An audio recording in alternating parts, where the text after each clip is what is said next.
तो हेलो बच्चों, कैसे हैं आप लोग। मैं उम्मीद करता हूं कि आप लोग बढ़िया होंगे।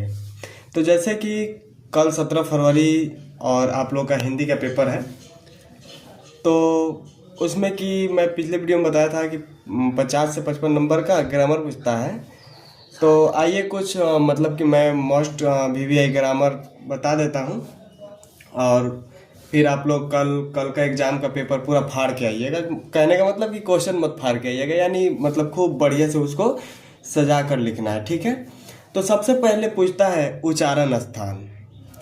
उच्चारण स्थान कहने का मतलब है कि आप अगर कोई भी मतलब कि हिंदी शब्द बोल रहे हैं, तो उसका उच्चारण किस स्थान से होता है। बॉडी में स्वर तंत्र मतलब कि स्वर तंत्रिया होती है, तंत्रिका मतलब कि कहाँ से उसका आवाज निकलता है। तो सबसे पहले बात करेंगे क वर्ग।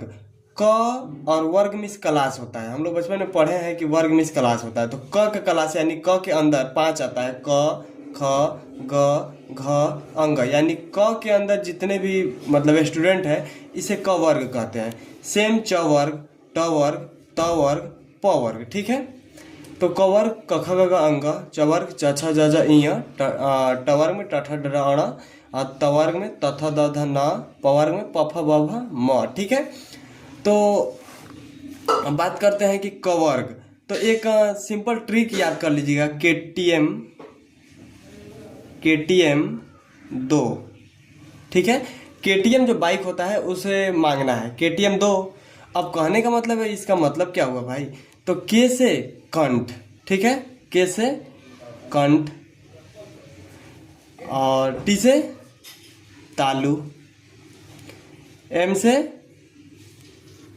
मूर्धा, दी से दंत, ओ से ओष्ठ, ठीक है। यानी क ख ग घ अंग यानी क वर्ग का जितना भी उच्चारण होता है भाई वो कंठ से होता है। आप बोल के भी चेक कीजिए, क ख ये सब कंठ से आवाज आएगा। उसके बाद च वर्ग। च वर्ग का उच्चारण कहाँ से होगा, तालु से होगा। ट वर्ग ट ठ ड ढ अण, इसका मूर्धा से होगा। त वर्ग दंत से होगा, त थ द ध न, और प वर्ग प फ ब भ म, ये ओठ से होगा। अब आप बिना मतलब कि ओठ का यूज किए आप प फ पढ़ के देखिए, नहीं हो पाएगा, ठीक है। तो आप इसको आसानी से समझ लिए। और इसको क वर्ग से लेकर प वर्ग यानी टोटल कितने हैं, 25। और इसी को हम लोग कहते हैं स्पर्श व्यंजन, ठीक है। कितना होता है, तो 25 होता है, ठीक है। क वर्ग से प वर्ग तक, क से म तक, ठीक है। उसके बाद यहाँ पे हम बात करेंगे य र ल व। तलावेश मूर्धन्य स दंत स ह छ त्र ज्ञ स्र, ठीक है। य र ल व, इसको हम लोग बोलते हैं अंतस्थ वर्ण। ये अगर पूछ देगा कि अंतस्थ वर्ण की संख्या कितनी होती है, तो कितनी होती है जी, 4। उसके बाद स तलावेश मूर्धन्य स दंत स ह, इसको बोलते हैं ऊष्म वर्ण। इसकी संख्या कितनी होती है, तो ये भी 4। इसको मतलब कि अगर आप बोलेंगे तो मतलब कि इसको बोलने से आपको उष्मा निकलती है, आप बोल के चेक कीजिए, ठीक है। उसके बाद संयोगी छ त्र ज्ञ स्र, इसको बोलते हैं संयुक्त वर्ण। ये भी कितना होता है, 4, ठीक है। उसके बाद अब बात करते हैं कि अ आ छोटी बड़ी छोटा ऊ बड़ा ऊ री ए ओ औ, ठीक है। इसका अगर उच्चारण स्थान का बात करेंगे तो जैसे कि अ और आ ये है, इसका उच्चारण स्थान कहाँ क्या चीज़ से होता है, तो सबसे पहले आया था तो कंठ आया था, तो यानी इसका कंठ से होगा, ठीक है। और छोटी बड़ी का उच्चारण कहाँ से होगा जी, तो 2 नंबर पे तालु आया था, तो इसका भी तालु से होगा, ठीक है। और उसके बाद ऊ और मतलब कि छोटा ऊ और बड़ा ऊ, इसका होता है ओठ से, ठीक है। और उसके बाद यहाँ पे ए और ए है, ए और ए, यानी इसका मतलब कि देखिए, अगर मतलब कि बात करेंगे ये किस मतलब कि दो मतलब कि शब्द से मिलकर बना होता है, और प्लस ई, ठीक है। तो अ का उच्चारण कहाँ से होता है, यहाँ पे हम देखें कंठ से, और छोटी ई का तालु से। तो इस दोनों का उच्चारण क्या चीज से होगा जी, कंठ तालव्य, कंठ, अरे कंठ तालव्य, ठीक है। और सेम ओ और अ है, ओ और अ, तो ये क्या चीज से बना होता है, छोटा ऊ और ये अ बड़ा ऊ। तो अ जो है कंठ से होता है, ठीक है, और छोटा ऊ ओर से होता है, तो इसको हम कंठोत्तर बोलेंगे, कंठ, ठीक है। यहाँ तक क्लियर हुआ। उसके बाद यहाँ पे पंचमाक्षर, कहने का मतलब है कि पंचमाक्षर क्या होता है, तो मतलब कि जो मतलब कि वर्ड हम बोलेंगे, जो शब्द बोलेंगे, अगर उसका उच्चारण वो मतलब कि मुंह और नाक से दोनों मिलकर आवाज आए ना, तो उसको हम लोग पंचमाक्षर बोलेंगे। और पंचमाक्षर में क्या क्या चीज आता है, तो अंग, ठीक है, और सभी वर्ण का पांचवा वर्ण, यानी यहाँ पे सभी वर्ण है ना, अंग, इय, अण, न, म, ये दोनों मतलब ये पांचों और ये 6, ये मतलब कि 6 शब्द का उच्चारण कहाँ से होता है, मुंह और नाक से, यानी इसे कहते हैं पंचमाक्षर, ठीक है।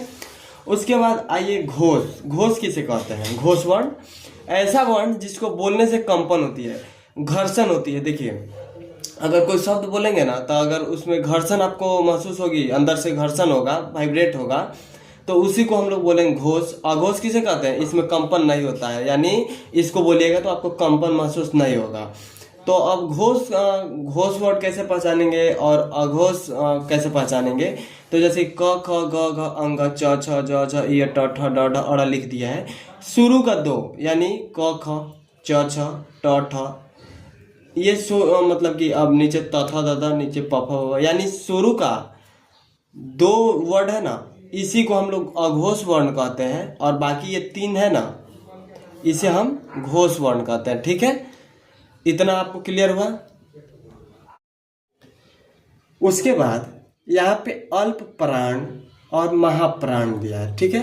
अल्प प्राण किसे कहते हैं जी, उन व्यंजनों को कहते हैं जिनके उच्चारण में मुख से कम वायु निकलती है। वायु कहने का मतलब हवा, मतलब कि उन व्यंजनों को कहते हैं जिनके उच्चारण, उसको हम बोलेंगे ना तो कम हवा निकलेगा मुंह से, उसी को अल्प प्राण कहते हैं। अल्प मीन्स मतलब कि कम, और मतलब कि उन व्यंजनों को कहते हैं जिनके उच्चारण में मुख से कम वायु निकलती है, उसे हम अल्प प्राण कहते हैं। और महाप्राण किसे कहते हैं, तो अल्प प्राण की अपेक्षा अत्यधिक हो, इसके मतलब कि हम मतलब शॉर्ट में लिख दिया है अत्यधिक, यानी कहने का मतलब कि अल्प प्राण में थोड़ा कम समय लगेगा, हवा कम समय नहीं, हवा कम निकलेगा मुख से, लेकिन महाप्राण में इससे ज्यादा निकलेगा, अल्प प्राण से ज्यादा निकलेगा, ठीक है।